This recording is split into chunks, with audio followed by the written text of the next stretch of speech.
प्रणाम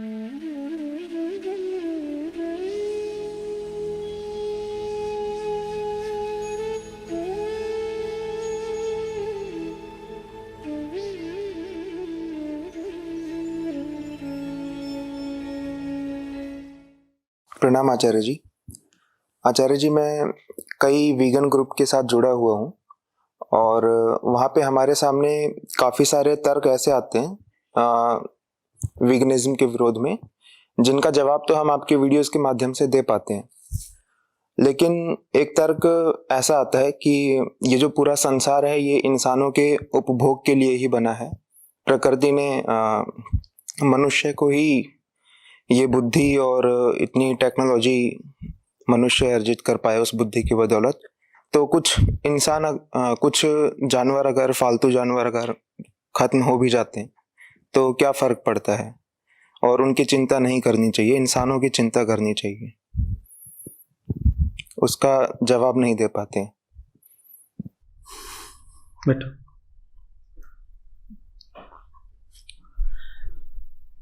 देखो, ये जो बात तुम कह रहे हो, ये बात किसी साधारण मन से यूं ही नहीं आ गई है। ये बात वास्तव में बहुत सारे धर्म ग्रंथ हैं उनसे आ रही है, जिनमें जो क्रिएशनिज्म है, सृष्टिवाद, उसको आधार बनाया गया है। वहाँ पर केंद्र में बैठा है एक रचयिता ईश्वर। कहते हैं एक है ईश्वर, स्वामी, गॉड, लॉर्ड, अल्लाह। उसने ये पूरी दुनिया रची है, उसने पूरी दुनिया रची है, और दुनिया को रचने के बाद उसने हमें ये भी बता दिया है कि अब इस दुनिया में किसका क्या स्थान है, किसको किस तरीके से जीना है, किसका किसके ऊपर कितना हक है, और उसने ये सब कुछ बताया है एक किताब दे करके। वो किताब एक तरह का समझ लो इस दुनिया को चलाने का ऑपरेटिंग मैनुअल हो गया। ठीक है, कि जैसे आपके पास मान लीजिए माइक आता है, आप इसे खरीदें, ठीक है, या मोबाइल आता है, तो मोबाइल को जिसने बनाया है वो आपको मोबाइल भी देता है और साथ ही साथ मोबाइल को चलाने का एक तरीका ही बता देता है। मोबाइल के साथ एक ऑपरेटिंग मैनुअल आता है और उस ऑपरेटिंग मैनुअल लिखा होता है मोबाइल चलाना कैसे है।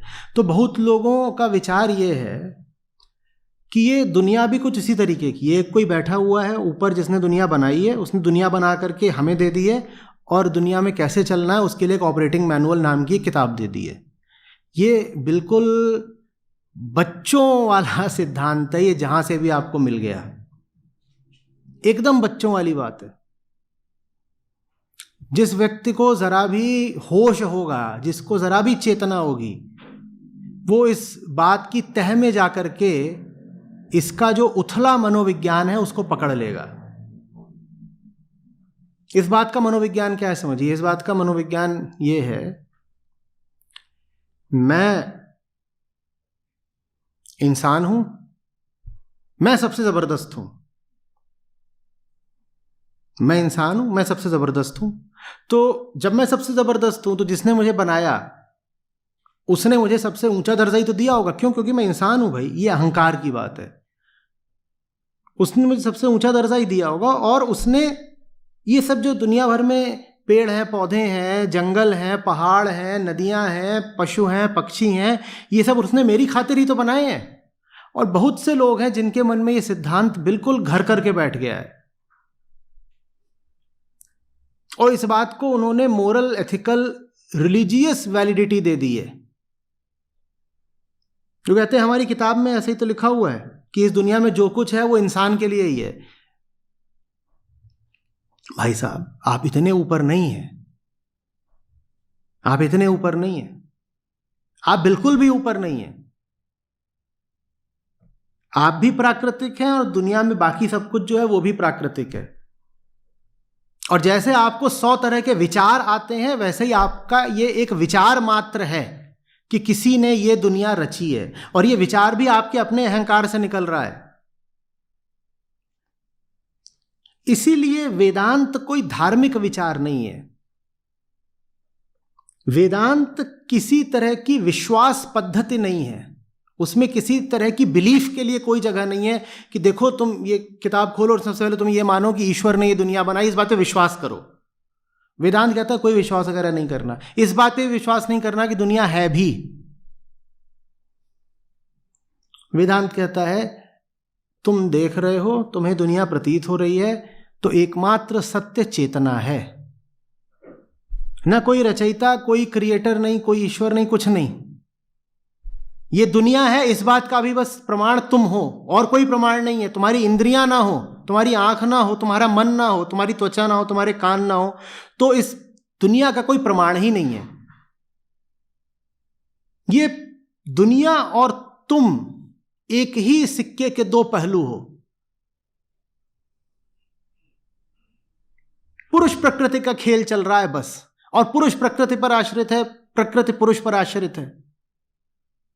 और ये जो द्वैतात्मक खेल है, इसी में दुख है।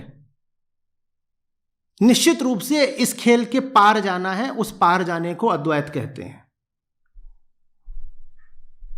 इसमें कोई विचार नहीं है, इसमें कहीं आपको कोई बिलीफ नहीं रखनी है कि मानो, मैंने माना कि एक बनाने वाला कहीं बैठा हुआ है और उसने फलानी फलानी विधि से, फलानी फलानी प्रक्रिया से पृथ्वी की रचना की, फिर ग्रहों की रचना की, फिर पूरे संसार की रचना की, और वो बैठा हुआ है और जब लोग मर जाएंगे तो उसके पास जाएंगे, उसके पास स्वर्ग है, नरक है, इत्यादि इत्यादि। ये सब कुछ नहीं, ये बेकार की कहानियां नहीं, ये बच्चों की बातें हैं। किन बाल कथाओं में उलझ गए तुम कि सारे जानवर इंसान के लिए बनाए गए हैं? क्यों? क्योंकि इंसान सर्वश्रेष्ठ है ना, तो क्या करेगा? सारे जानवरों को खाएगा। ये सर्वश्रेष्ठ होने की निशानी है। जो सर्वश्रेष्ठ होता है वो सबको खा जाता है। ये कौन सी श्रेष्ठता है भाई? एक दफे आए लोग बोले हमारे ग्रंथ में लिखा हुआ है कि सारे जानवर इंसान के लिए हैं। मैंने कहा इंसान के लिए हैं, इसका मतलब समझते हो क्या है? इंसान के लिए है माने इंसान के भोग के लिए नहीं है, इंसान के खाने के लिए नहीं है।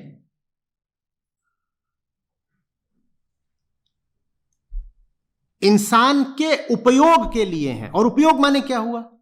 आप यदि चेतना है तो आपके लिए किसी भी चीज का क्या उपयोग होगा कि आप उसके माध्यम से अपनी चेतना उठाएं।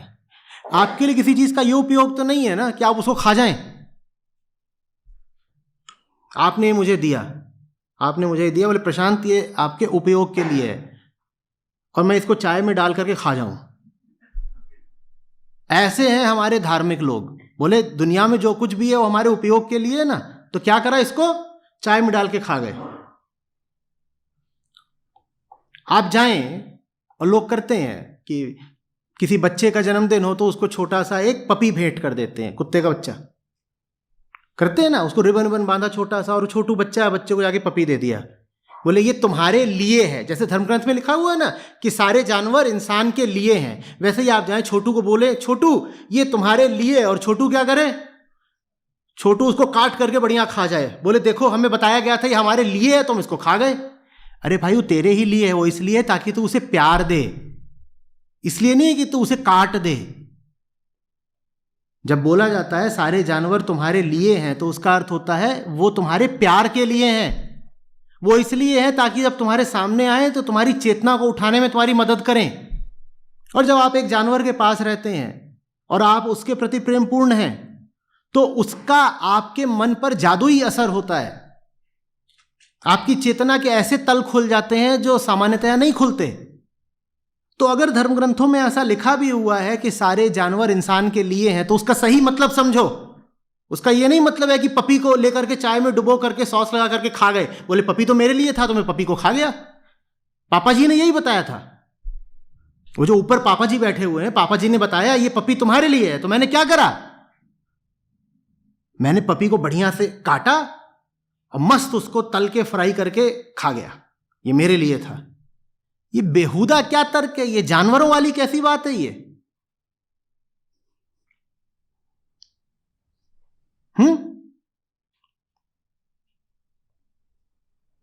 ऐसे तो फिर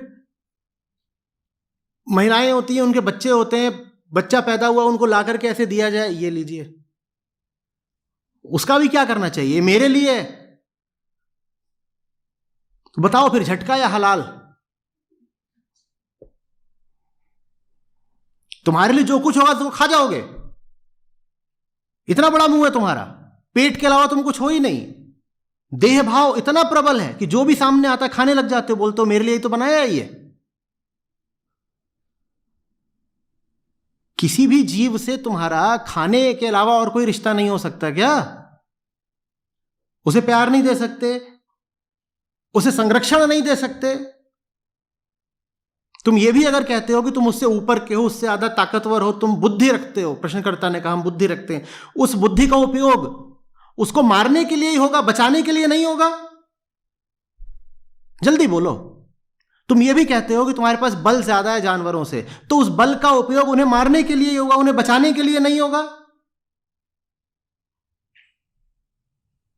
ये तुम्हारे नियत पर है। जब बदनीयत होता है आदमी तो 100 तरह के तर्क करता है, इरादा को लेकर होता है खा जाओ।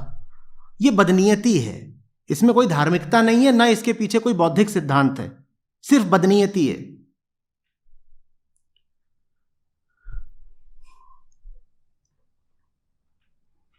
जाओ किसी जानवर से पूछो, क्या जानवर कह रहा है कि इंसान जानवर से ऊपर का है?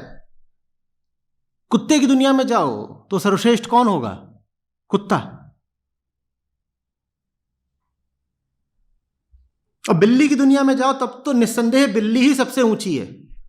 कुत्ता तो एक बार को फिर भी थोड़ा मान ले कि मालिक मेरा मालिक है। बिल्ली की दुनिया में जाओगे तो बिल्ली तो निस्संदेह यही कहेगी मैं मालकिन हूं, तभी तो मुझे इतना खिलाता पिलाता है। भाई अगर मैं मालकिन नहीं होती तो वो मुझे इतना खिलाता पिलाता क्यों? मुझ में जरूर कोई खास बात। हर जीव की दृष्टि में वो जीव ही सर्वश्रेष्ठ होता है, और ये पशुता की निशानी है। तो अगर इंसान होकर तुम कहते हो कि तुम सब जानवरों से ऊपर हो, तो इससे यही सिद्ध होता है कि तुम भी जानवर ही हो। हर जानवर को यही लगता है मैं सबसे ऊपर हूं। शेर को ये लगेगा वो इंसान से नीचे है। जल्दी बोलो। एक छोटे से छोटे कीड़े को भी यह नहीं लगता कि वो किसी से नीचे है, उसकी दुनिया में वही बादशाह होता है। तो तुमको अगर लग रहा है तुम बादशाह हो तो तुम भी फिर कीड़े ही हो बस। ये अहंकार की निशानी है कि वो अपने आप को विश्व का केंद्र मानता है। मनुष्य का अहंकार ऐसा है कि वो अपने आप को विश्व का केंद्र मानता है, और एक छोटे से बैक्टीरिया का अहंकार भी यही है कि वो भी अपने आप को समूचे विश्व का केंद्र ही मानता है।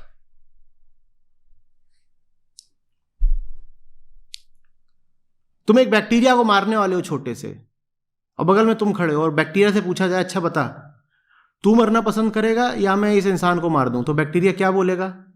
इंसान को मार दो, मुझे जीने दो। इससे क्या सिद्ध होता है? बैक्टीरिया भी क्या सोचता है, ज्यादा महत्वपूर्ण कौन है? बैक्टीरिया स्वयं महत्वपूर्ण। हर जीव अपने आप को ही सबसे महत्वपूर्ण मानता है। और तुम भी बोलने लग गए अगर कि मैं ऐसा सिद्धांत रखता हूं या मेरी धार्मिक किताब में लिखा है कि मनुष्य ईश्वर की सर्वश्रेष्ठ रचना है, तो इतना कहने भर से तुम जानवर हो गए, क्योंकि हर जानवर यही कहता है कि मैं ही सर्वश्रेष्ठ हूं और मैं ही सर्वाधिक महत्वपूर्ण हूं। प्रकृति में विविधता है, ऊंचाई नीचाई नहीं है। ऊंचाई नीचाई चेतना में होती है, अंतर समझो। इसलिए बार बार बोलता हूं कि नहीं फर्क पड़ता कि तुम्हारा धर्म क्या है, विश्वास क्या है, विचारधारा क्या है। वेदांत को पढ़ लो दर्शन की तरह। नहीं कह रहा कि वेदांत को धर्म मान लो, पर एक दर्शन की तरह समझो। प्रकृति में विविधता होती है। विविधता कैसी होती है? ऐसी होती है, लेटरल, हॉरिजॉन्टल।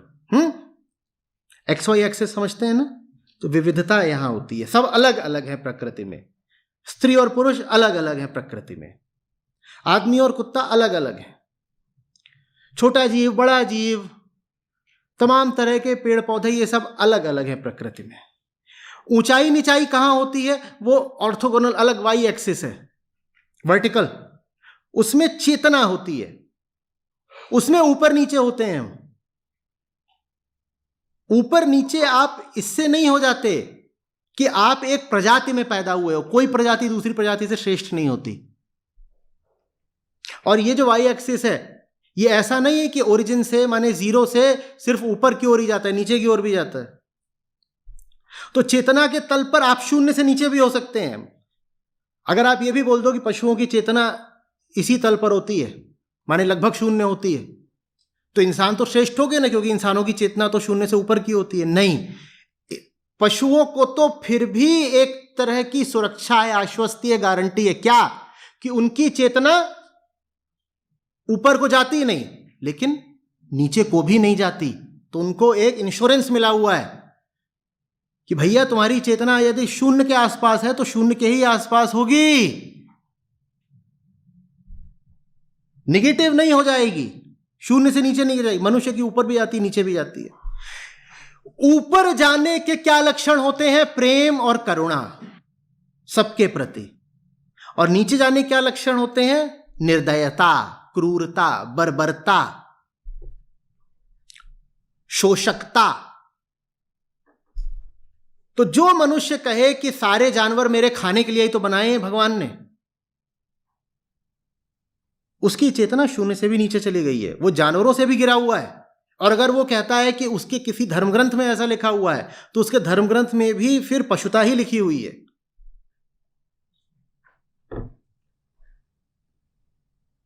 ये सारे परिणाम होते हैं उस विचारधारा के जिसमें आसमानों पर एक ईश्वर बैठा हुआ है, जिसने पृथ्वी की रचना करी है, ब्रह्मांड की रचना करी है। इसलिए जीवन में सही दर्शन का होना बहुत आवश्यक है। आप सोचते हो फिलॉसफी तो बेकार की बात है, उसमें क्या रखा है। आपको ये पता ही नहीं है कि आपकी पूरी जिंदगी इसी बात से तय होती है कि आपने दर्शन कौन सा पकड़ लिया। हर व्यक्ति अपने आप में फिलोसोफर है, दार्शनिक है। बस कुछ लोगों को पता होता है कि वो किस दर्शन के अनुयायी हैं, और बाकियों को पता भी नहीं होता कि उनका पूरा जीवन किस फिलॉसफी पे बीत रहा है। पर होती सबके पास है। यहां तक कि जिन लोगों को फिलॉसफी से नफरत होती है, उनके पास भी होती है जीवन की एक फिलॉसफी, अनजाने में। वो जानते भी नहीं है कि उनकी केंद्रीय दार्शनिकता, फिलॉसफी क्या है, वो नहीं जानते। उसको सही रखो, और सही रखने के लिए वेदांत है। वेदांत में ये सब कपोल कहानियां, कल्पनाएं, ये सब है ही नहीं कि बैठो बैठो ईश्वर अकेले बैठा हुआ था, फिर उबने लग गया, फिर उसने कहा चलो लेट देयर बी लाइट, और हम बना देंगे, और फिर ऐसे बना दिया, ये बना दिया, आदमी बनाया, औरत बनाया, सांप बना दिया, ऐसा कर दिया, वैसा कर दिया। ये कुछ नहीं। चेतना, consciousness, consciousness and consciousness alone, चेतना। बाकी जितनी कहानियां हैं वो चेतना के अंदर हैं, वो चेतना की लहरें हैं, वो चेतना नहीं है। तुम सो जाते हो, तुम्हें कहानी याद रह जाती है क्या? दिख नहीं रहा है कि ये कहानी चेतना का उत्पाद थी, इसीलिए चेतना की अवस्था बदलते ही तुम इस कहानी को ही भूल गए। ये जितनी कहानियां या सिद्धांत बताते हो कि जानवर हमारे उपभोग के लिए वगैरह वगैरह, ये सिद्धांत तुम्हें सोते वक्त याद रहता है क्या? माने ये चेतना के भीतर की चीज थी, इसीलिए चेतना की अवस्था बदली, ये चीज भी लुप्त हो गई। चेतना की अवस्था फिर से बदलेगी, ये चीज तो फिर से याद आ जाएगी।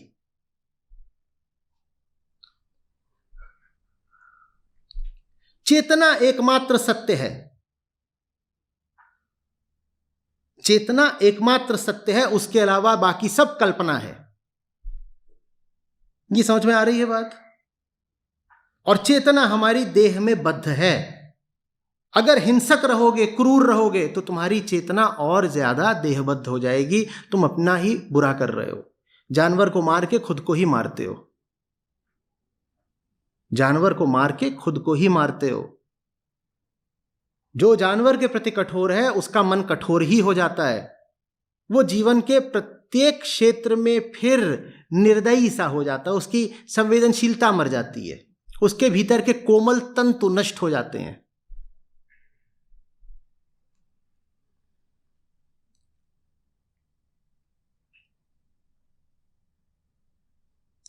समझ में कुछ आ रही है बात?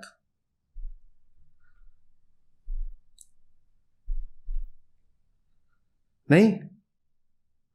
बटर चिकन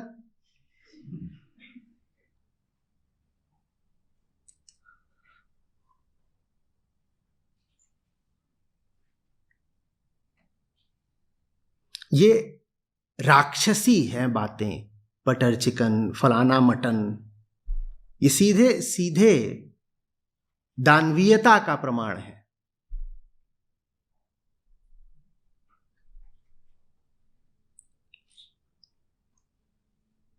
तुम खाने के लिए नहीं पैदा हुए हो, तुम जानने के लिए पैदा हुए हो। बोध ही मुक्ति है, तुम सब बंधनों को काटने के लिए पैदा हुए हो।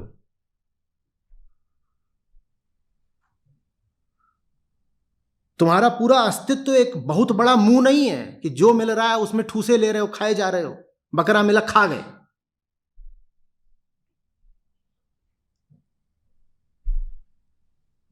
अगर फिर तो तुम्हारा कोई एग्जिस्टेंशियल डिपिक्शन हो सकता है तो उसमें तुम्हारे शरीर का कोई हिस्सा आना नहीं चाहिए, सिर्फ एक इतना बड़ा मुंह आना चाहिए।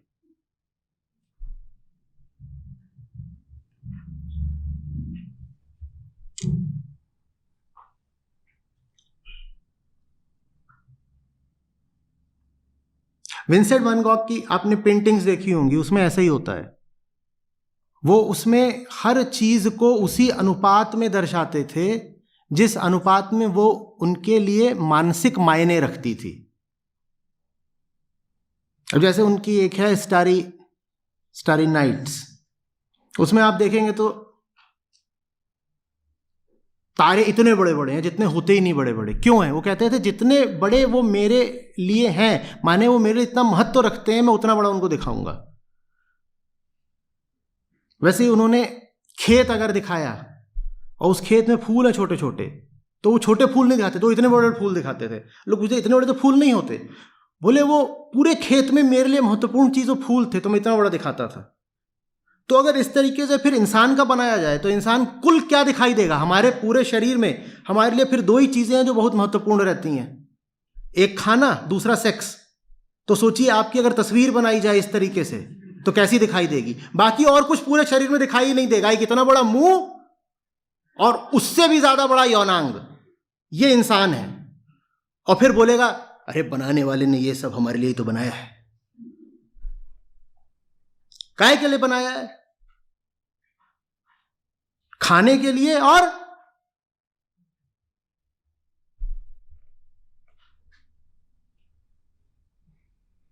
संभोग करने के लिए।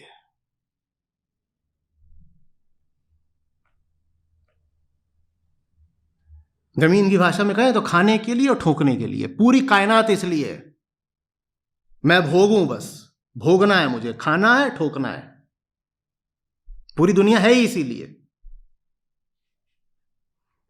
ये कौन सी विचारधारा है? इसमें कौन सी धार्मिकता है?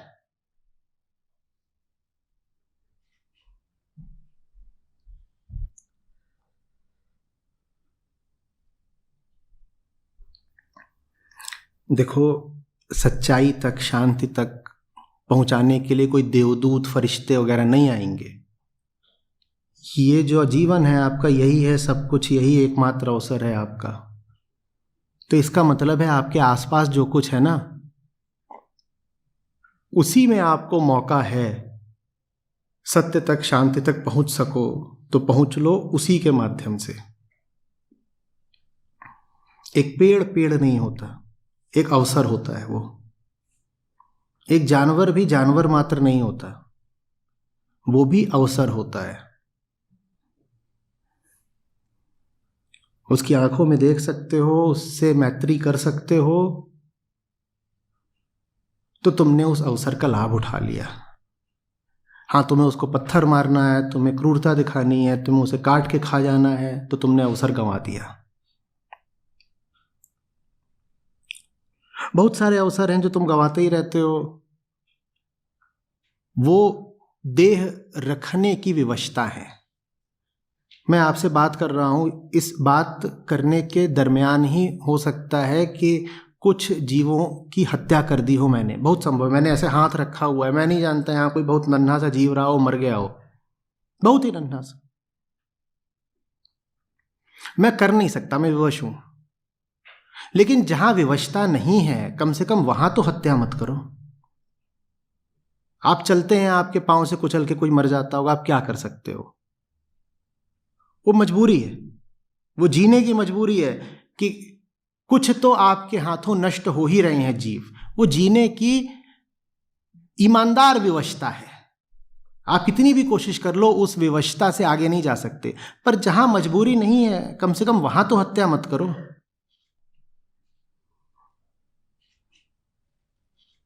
वो आपके भोगने के लिए नहीं है, वो आपके पास चेतना को उठाने के अवसर की तरह है। अच्छे से समझ लेना, उसको फरिश्ता मानो, वही देवदूत है।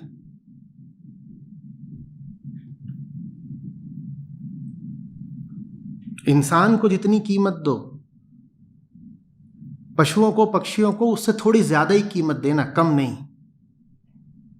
ज्यादा नहीं दे सकते तो कम से कम बराबरी की दो।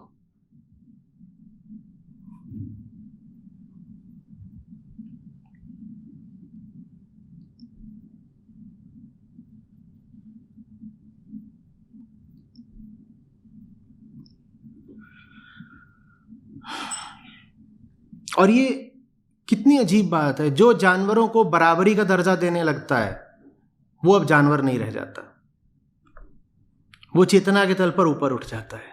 और जो जानवरों को अपने आप से नीचा मानता है वो जानवरों से भी नीचा हो जाता है। जो जानवरों को अपने बराबर का दर्जा देने लगता है वो चेतना के तल पर बहुत ऊपर उठ जाता है। वो अब जानवर नहीं रह गया जो जानवरों को अपने बराबर का मानता है, और जो जानवरों को अपने नीचे से मानता है वो जानवरों से भी नीचे का गिर जाता है।